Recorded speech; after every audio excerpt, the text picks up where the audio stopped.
So what we went over at the beginning of the year, I just want to kind of go over again for you guys. At the beginning of the year, though, we did talk about fractions. And if you guys remember when we were solving equations, everybody was fairly OK with solving equations, except once we started adding in a lot of parentheses, or we started adding in fractions, right? So what I did was say, guys, whenever you see a problem with fractions, some of you guys would just shut down and say, hey, I'm not even doing this problem, right? You're just like, nope, not even going to try it. But what I tried to tell you guys to do is, instead of making fractions this big, complicated problem, just eliminate the fractions. OK? So when we have a problem that we're trying to solve, I'm sorry, I forgot to write the x. When we have a problem that we're trying to solve, what we want to do first is just get rid of the fractions. So to get rid of the fractions, basically what we're going to do is we need to determine the LCD. So what we do is we look at all of our denominators, which is 2, 4, and 10. We say, what is the LCD of 2, 4, and 10? The common denominator, the common really multiple, LCM, the common multiple that they all divide into.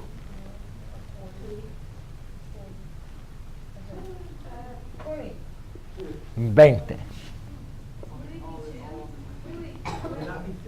It's not what divides into all of them. It's what all of them divide into. OK? Isn't the other one Huh? the other one LCD?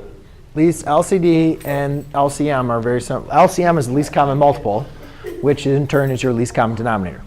So now what we do is we take that term, Taylor, and we multiply it by every single one of our fractions, or of our terms, if we have a fraction or not. So I multiply 20 here, 20 here, and 20 here. Now the reason why this is helpful is because now that you've determined this least common denominator, that's the common. It's also sometimes considered like your least common multiple.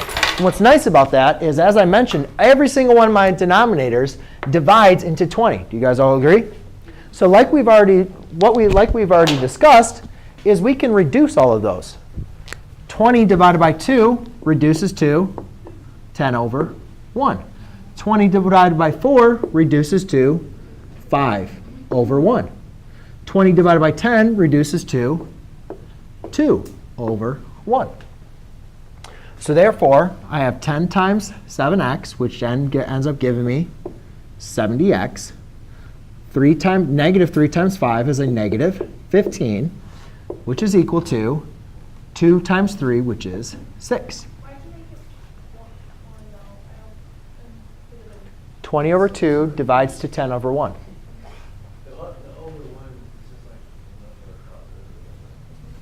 Think about it. 20, you're multiplying by the number 20. 20 can be written as 20 over 1. If you were to divide 20 on the top and bottom, you would have, oops, not a 20, 20 over 2. Yeah, you can only divide a 2 on the top and bottom. If you divide by 2 on top and bottom, 20 divided by 2 is 10. 2 divided by 2 is 1. That's why that 1 is still there. So now we simply just go ahead and solve. So I add 15.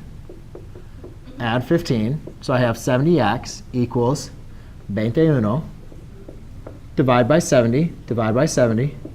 X equals 21 over 70. OK? Does that make sense? Kind of? Más o menos?